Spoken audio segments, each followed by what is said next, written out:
Hey everybody, what's up? Welcome back to Azure Dreams, and I've decided that I was going to give a tour of the town before we went on the first dungeon run, but I realized that it was probably best that I did that later, because more things come open after the first run, if, you know, we live and are able to come back. So I'm just going to go ahead and we're going to run straight into it. Oh, we were stopped. Aren't you a monster tamer? Nope, I'm a 15-year-old boy. Hey, don't be frightened. I'm not your enemy. Hey. Are you going in alone? I notice that he did not answer the question of what he was. Yes. You can't take this by yourself right now. You have a magic collar, don't you? I can smell it. He can smell it. Believe it or not, I believe used to be a familiar for a great monster tamer. But my master passed away. And now I'm a lonely familiar. It's as if he's trying to send a message. And people want to have nothing to do with me since I know the human language. Keep that in mind. This is the only monster in the entire game that knows how to speak English. It's a very important plot point later. But I can't lower myself to become a monster now. They just live by instinct. You can put your collar on me if you like. Sure, why not? We don't have a monster. We need a monster. Why not? Go ahead. Great, from now on, you are my master. Give me a name. We're going to give him something that's a little less complicated than what his name is.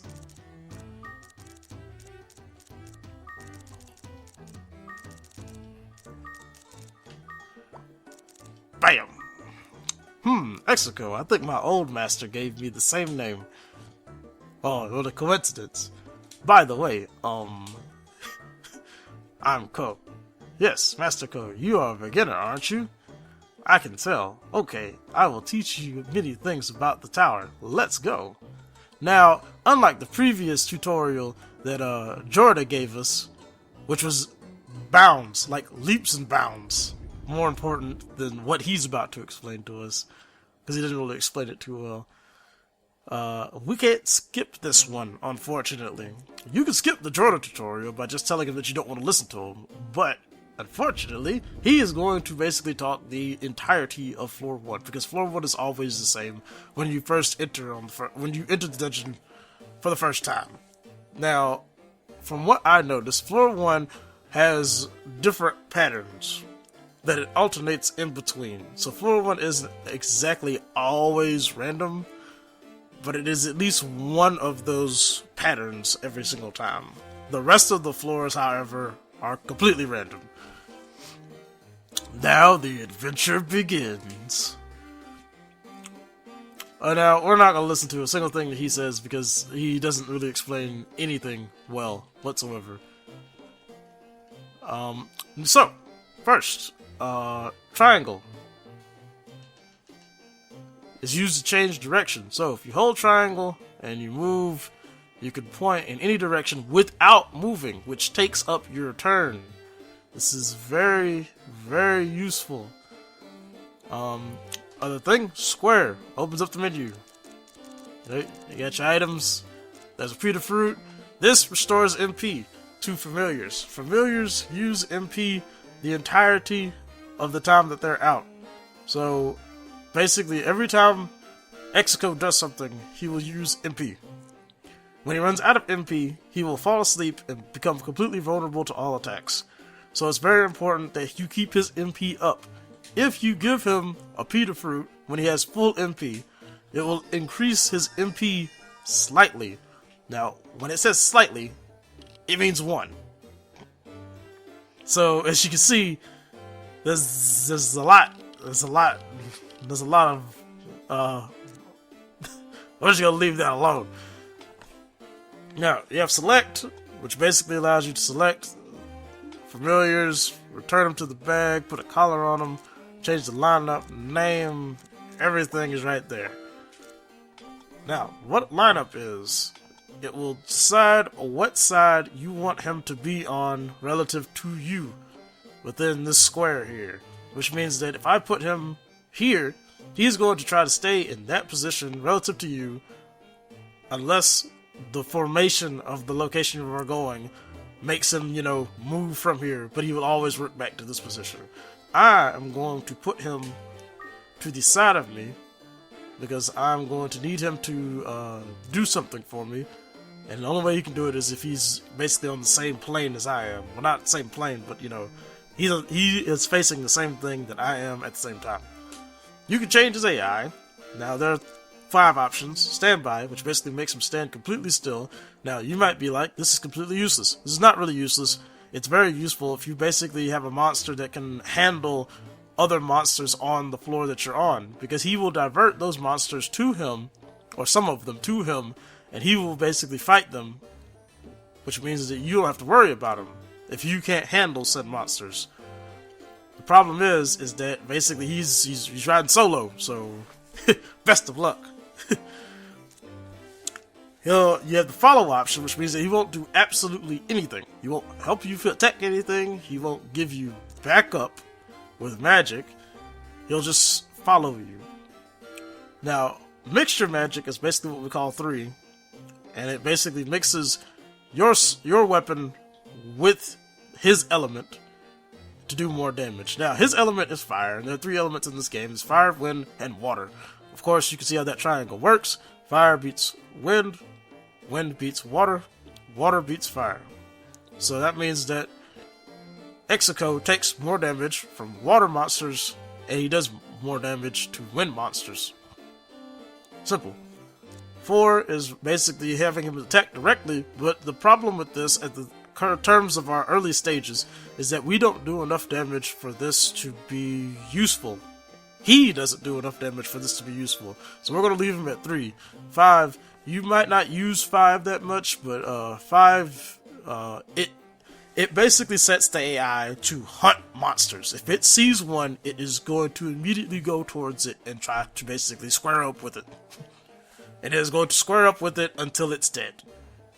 And when it dies and it doesn't see another monster in the vicinity, it will come back to you. So we're going to leave him on 3 right now. Fuse isn't important because we only have 1 monster right now. Command. Command is basically the do-it-yourself manual AI control. I can tell him to move to any square that I want him to move to.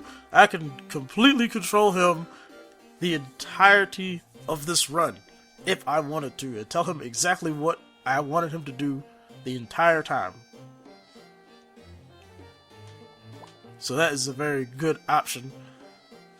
Now he's going to talk about circle there. If you hold circle and move, it will do a run animation, which means that it will basically make things go faster, because this can get monotonous. He's going over icons on the map. As you can see, we have a little mini map right there. We are yellow. We will always be yellow. All monsters, including your own, will be red.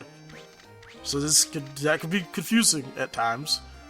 All items, as you can see coming up here, will be blue. Exits to the next floor are green, and traps are pink.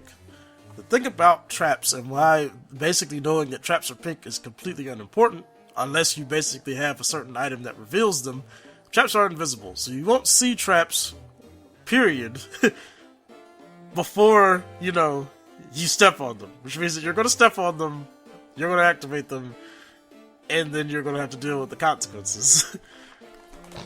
Now, if you have an item that reveals traps, you can always lure other monsters into the trap and basically make them deal with the consequences. Now here we picked up a fireball. Now balls are basically how you do magic in this game. They work kind of similar to how Final Fantasy works some of their magic in their games. You basically have a limited amount of uses on each of the magic balls that you have. So the problem is that you don't know how many uses of this magic you have unless you use an item to identify the object, or you go back to town. When you go back to town with this item, all items are basically all identified that you have, which means you'll know then. But for the time being, you have no idea how many uses of fire that we have. Fire throws a fireball out. Simple as that. Does a lot of damage. Oh, missed the sword. I'm really bad right now. Now, about weapons, because he's going to mention this +1, -1. A weapon will always be rolled random. Now, that's base copper sword. You don't have to worry about too much. But sometimes weapons can have pluses or minuses. If a weapon has a minus, of course, it does less damage. If it has a plus, it does more damage.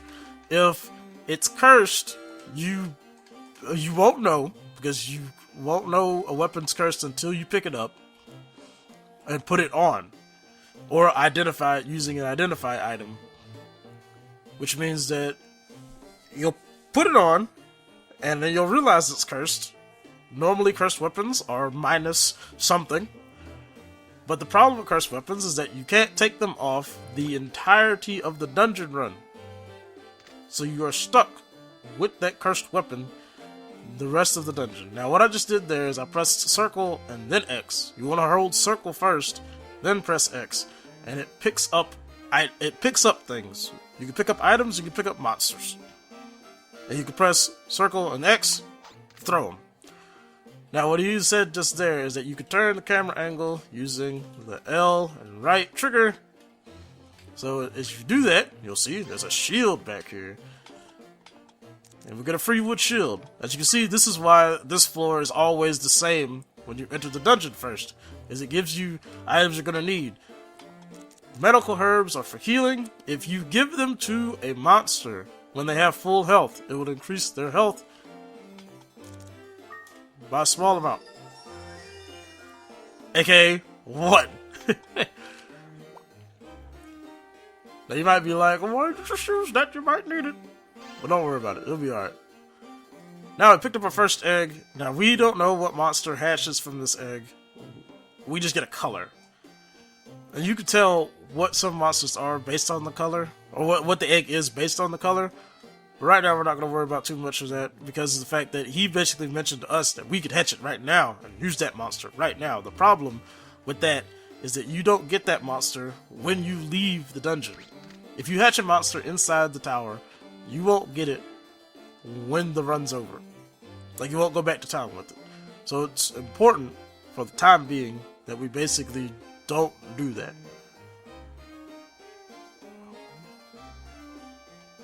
Now he's going to talk about some more things, mostly stuff that's unimportant.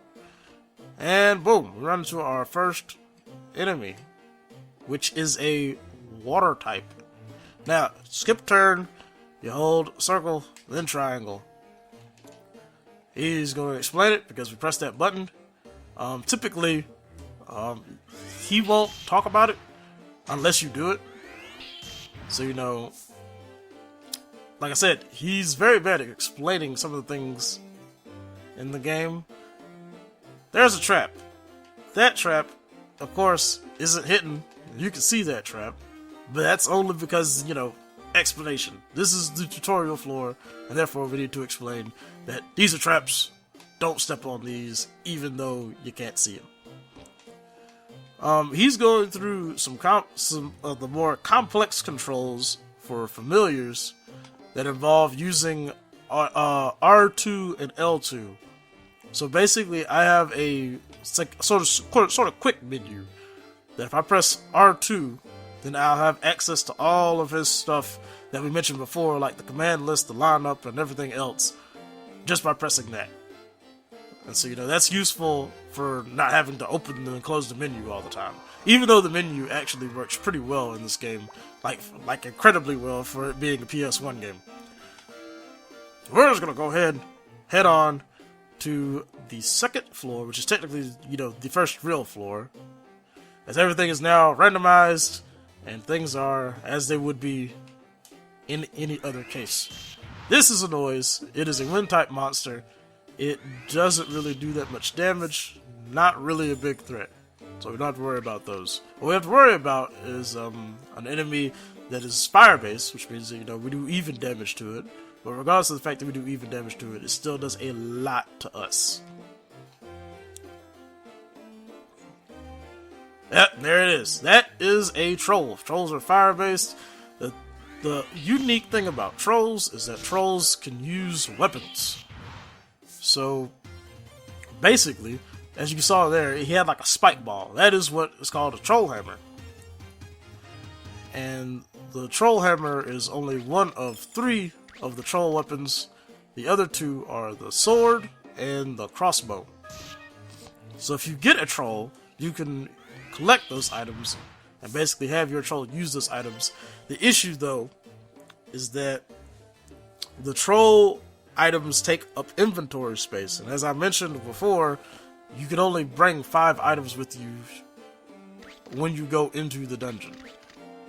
So carrying a troll is basically very problematic at times. And now we picked up a couple of items there, such as the golf wand, which is really important for us because we're going to stick with swords for this entirety of this playthrough. So we don't have to worry about that. But we also picked up a wind seed. What a wind seed does is that I can use this on Execo right now, and it will turn him from a fire element to a wind element. That is important for certain reasons that basically monsters are very useful, but in the earlier stages there's a lot of other or a lot of a particular element, and that particular element may counter that monster. So you can switch him to another element to basically give him a better chance of actually surviving. Now we found the exit, but we are actually going to continue exploring a little bit because we need to find an item to get out of here. Now there's only 2 ways to get out of the dungeon. One way requires, well, actually both ways require items. The problem, though, is that one way requires that you sacrifice a monster. And you basically need to, I kid you not, feed the monster the item, and they die, they never come back, but boom, you're out of the dungeon. The more practical and useful solution and method of getting out of the dungeon is by finding a wind crystal. If you have a wind crystal, you can use the wind crystal wherever you are, and you'll immediately teleport out of the dungeon and back to town. So we are looking for a wind crystal. Now the problem with the 2 items that basically get us out of the dungeon is that both of them are fairly hard to find. Now we're coming up on level 3, which means that we're going to start doing a lot more damage. Now if you see there, I picked up 2 sea seeds, which turn a familiar from whatever element they are to water.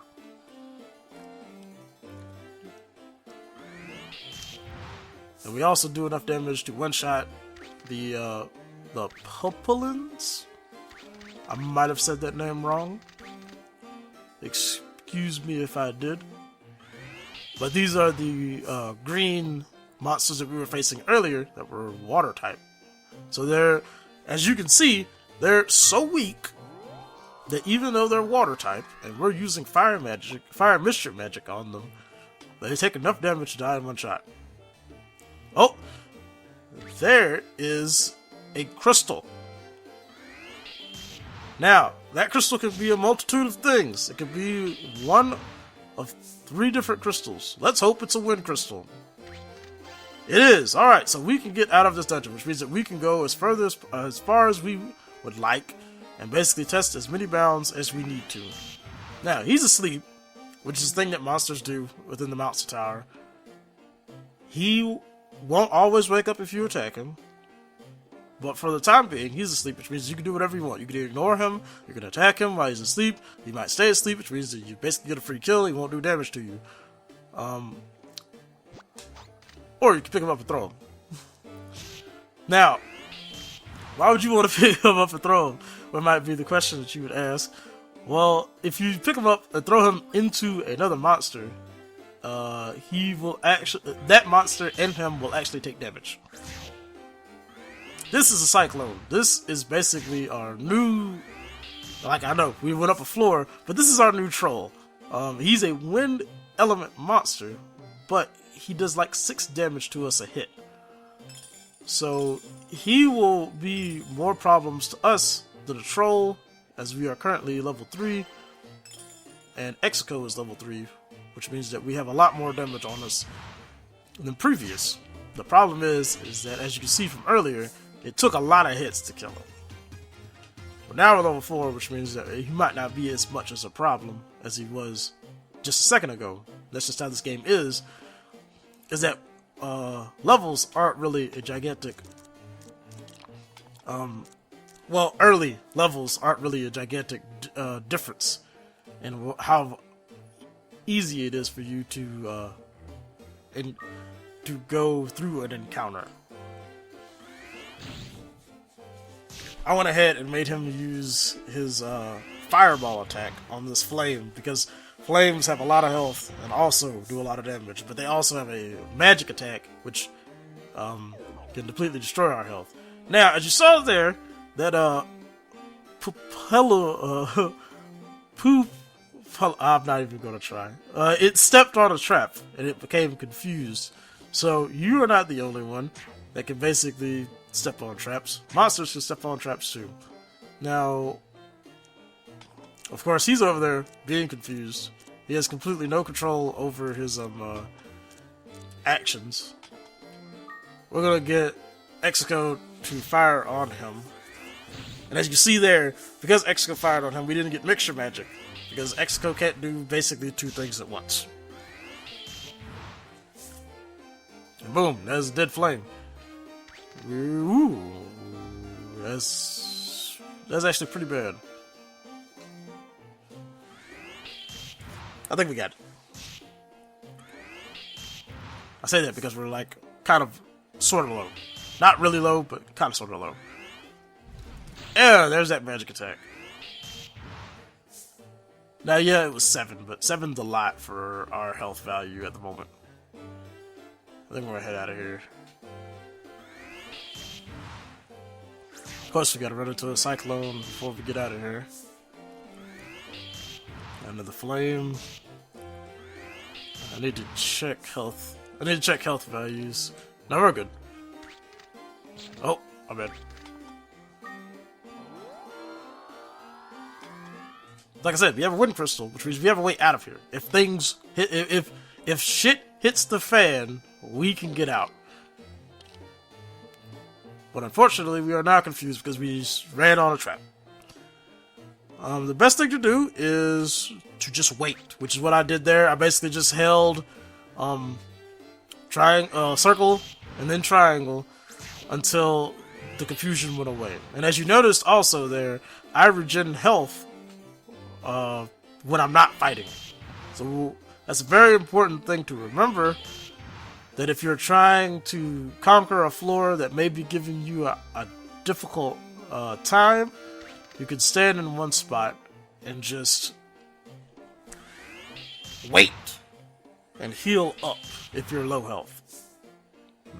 Ooh, a shield. It's Iron Shield. Hopefully it's not cursed. Ooh, +2. That's really good. Considering that Wood Shield sucks. Of course, still got trolls. Still got flames. Careful waiting for flames to come to you, because sometimes if they're in a position where they can, they will throw their magic attack, and their magic attack basically acts as a fireball, so it will go across the room and hit you. So don't give flames the opportunity to basically play the range game. As you see, with our new Iron Shield and the fact that we're level 5, trolls do nothing to us. We're in an exceptional position. Sometimes you'll have bumps, which really do nothing other than take up your turn. I messed that up. What I should have did is I should have went diagonal onto the ledge. I didn't want to be below the troll when he attacked me. But I didn't want to get attacked either. So the best thing to do would be to hit the diagonal direction and go up on the ledge instead of, go forward at him. Might be a room in the middle. Nope, just a bunch of crossways. No, I think that's a room over there.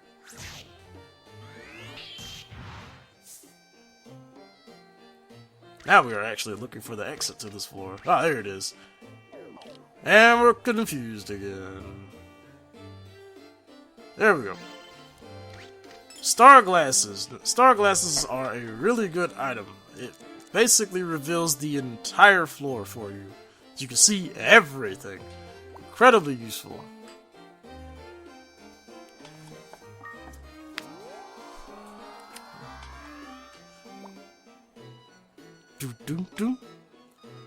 Now remember when I said get used to this hot beat?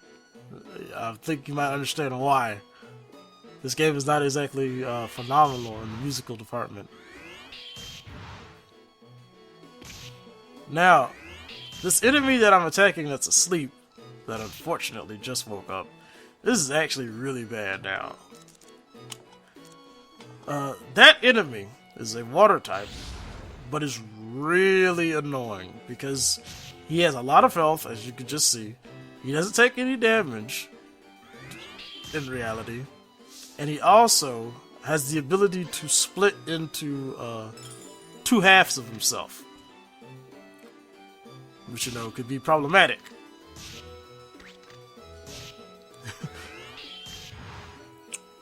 we just kind of let Exco take it in the face just then because we messed up movement again. Movement is very important in this game because he's he's good. I mean, he has a lot of health because he's level 5. Now we have a flame behind us, and if I'm correct from where he's standing, wrong button. Yeah. Wow, he dodged. He literally dodged. What? I was trying to be smooth.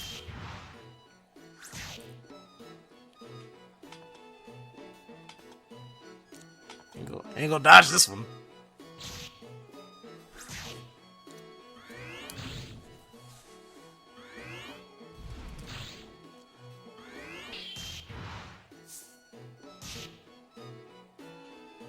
Not have to worry about that too much on Execo because he's fire based, which means he won't take that much damage from that attack.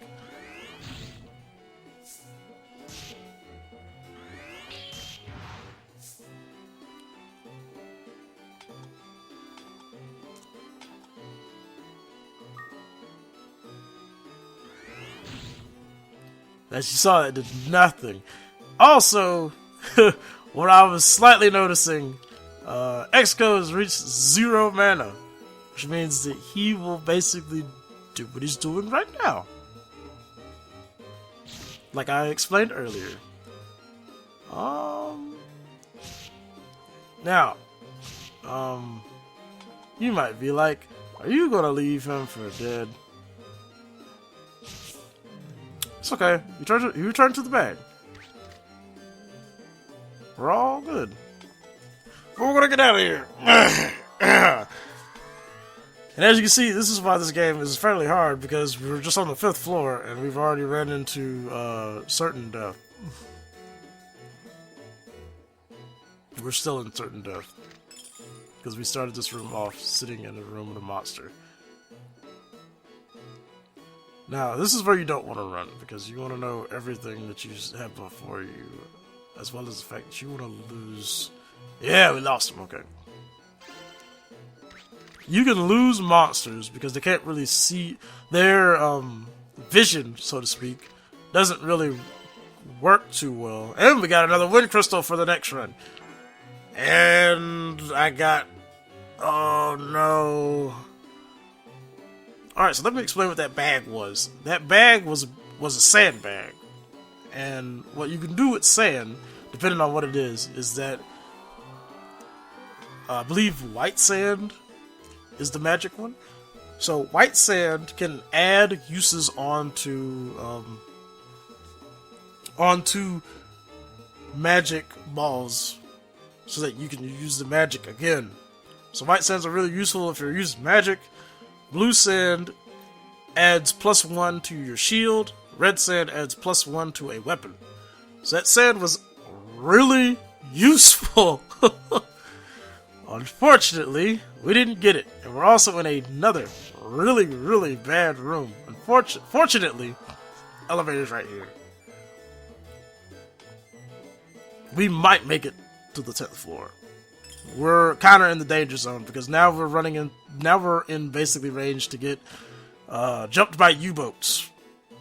U-boats are not friendly at all. Are we full? Wow, we're full. That item's actually pretty useless anyway.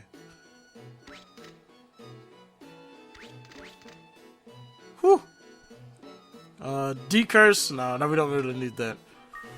So we went to the 10th floor, which is surprising for first run. Because I would have expected us to die by this point. But that doesn't mean there isn't time. Leather shield? What shield did we pick up earlier? Because I went through the text too fast. A steel shield. You see that enemy right beside us? I don't... Oh.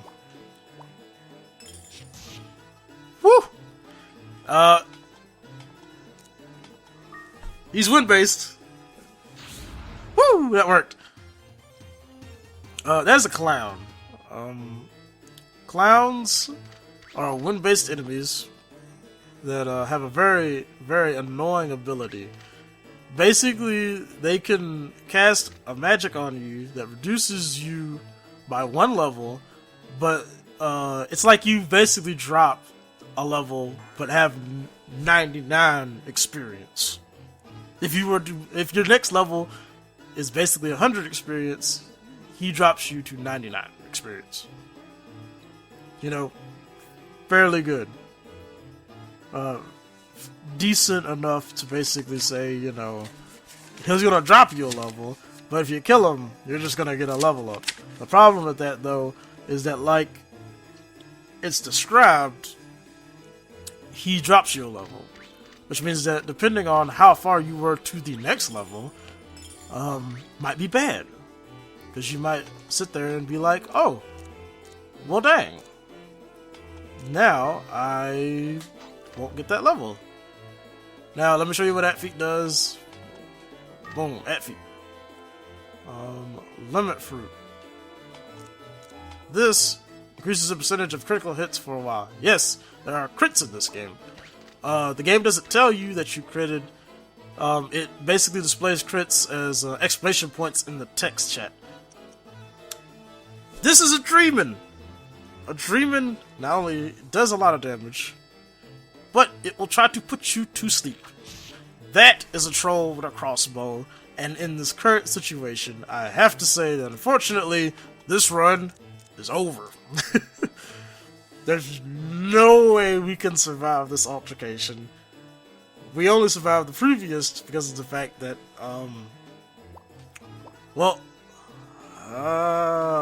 let's be brave. That is a very high chance that, that fire wouldn't have had a use when I used it, and thus, would have been a little screwed. Especially if I fell asleep. He's fire-based, so he doesn't take a lot of damage. I believe Blaze does more. Just enough. As you see, we've reached the point where we are getting double levels because of the fact that we're so low on the level end. Alright, so he's behind us now. So, pray to the RNG gods. Whew. I'm not gonna chance the Blaze again. Woo! Alright. So, we actually survived that. I was being a coward. My apologies. Weak ball, useless.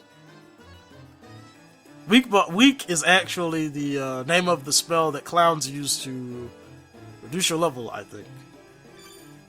and we got turned into a frog, which is an immediate sign that we need to get out of here. Basically, we can't do anything. We just hop around.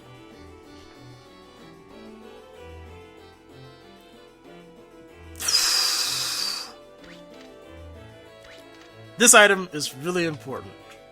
The problem is we're still a frog. Which means we can't even pick it up. We can't pick anything up because we're still a frog. Whew!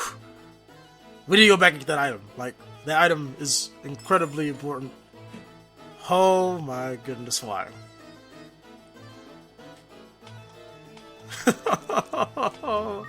We need that item. Oh no!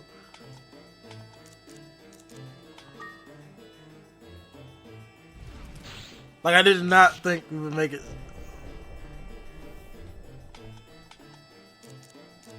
We would make it this far.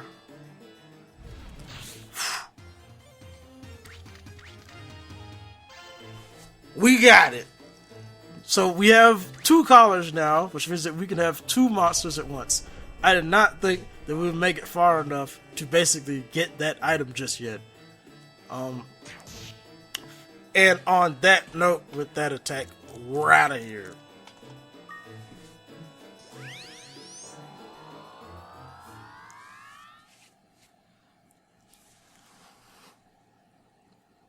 $16 damage. That was an incredibly good run. Like, I did not expect our first run to be that successful, because yeah, Exco died, which means Exco wasn't getting experience from any of the things that we were killing, but we got the second collar, which is incredibly good for early in the game. Of course, Nico is here to wake us up again. Pow. Yep. If I'm not mistaken, that's all our sister says the entire game, is yep. Of course, you get the same options as before. Nico says something like, yo, it's almost high noon. Hurry up and get up. Here. Get up. Oh, I'm wrong. She says get up. She says get up. So, now, Monster Hunt.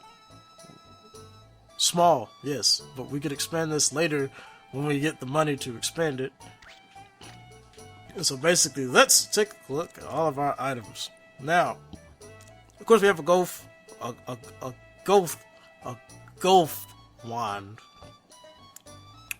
It's cursed and -1, which means that it's trash. We have a seal wand, which basically prevents monsters that get hit by it from doing magic. Not really super useful, but definitely could have its uses. One thing that I forgot to mention is that Exco is actually impervious to being brainwashed. Now, that flower enemy that we faced earlier, that was like between 5 and 8, they actually have the power to brainwash your monsters, which means that they will attack you for a certain amount of time until it wears off. We got a +2 iron shield, we got a regular steel shield, which is 6 defense. Our +2 iron shield is 7, which means that our iron shield is better. We have some white sand, which increases the number of times that we can use our magic orbs. As you can see, Blaze has 0 uses, as we came in contact with, and Fire actually has no more left. So if that dragon that was in the room with the blue collar had woken up, we would have been in for it. As for monsters, we got the green water-based monster that we saw on the first floor of the dungeon. Of course, see there, is the icon beside his name. It's water.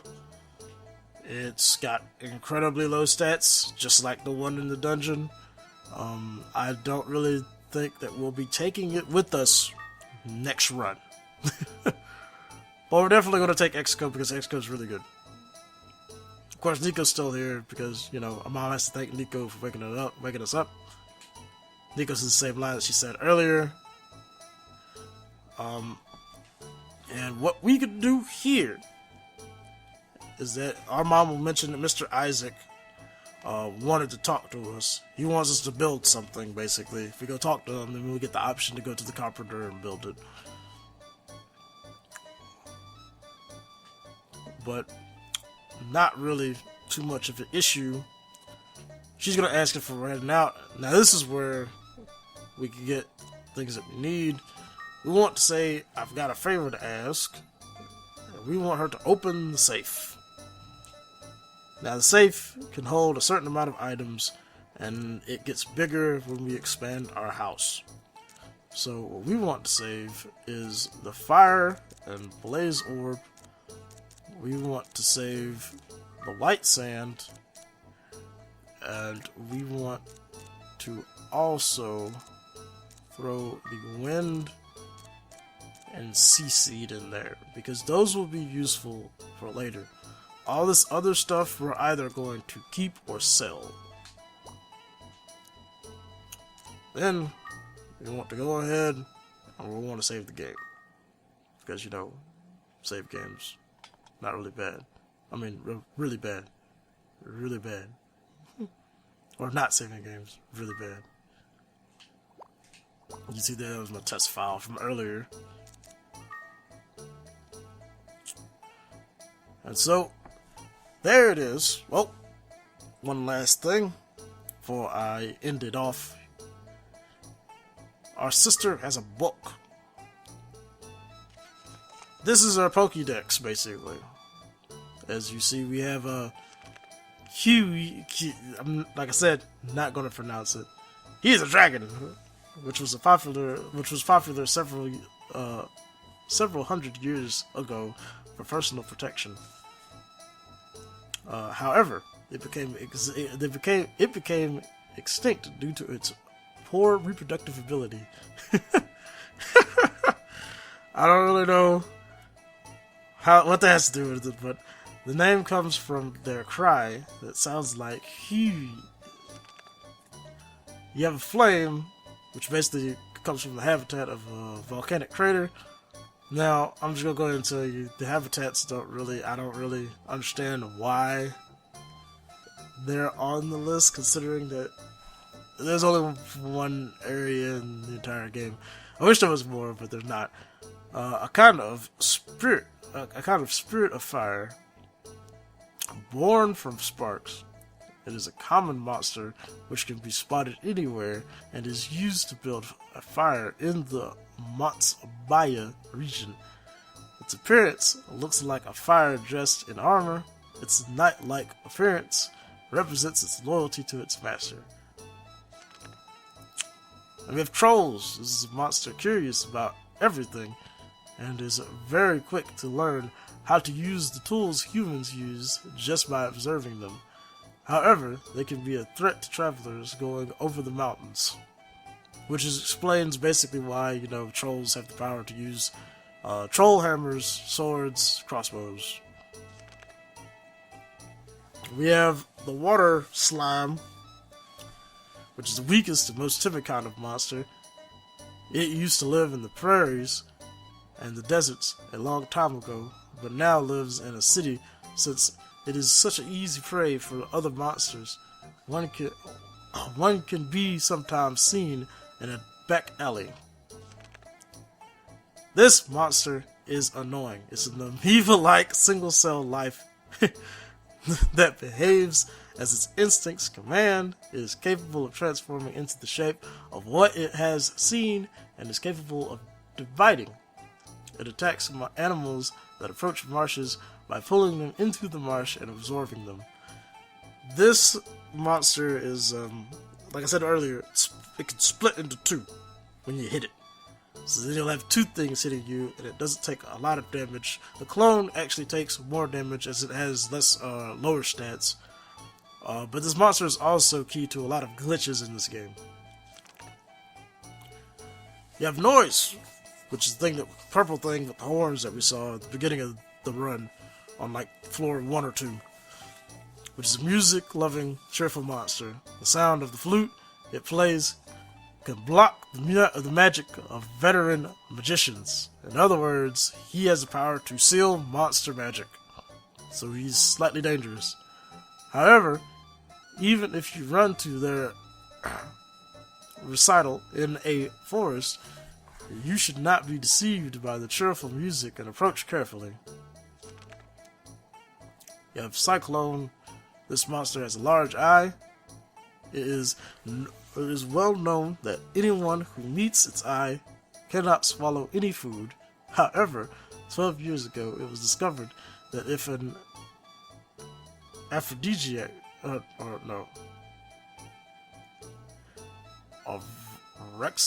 anorexic person looks at the eye of a cyclone, the disease is cured.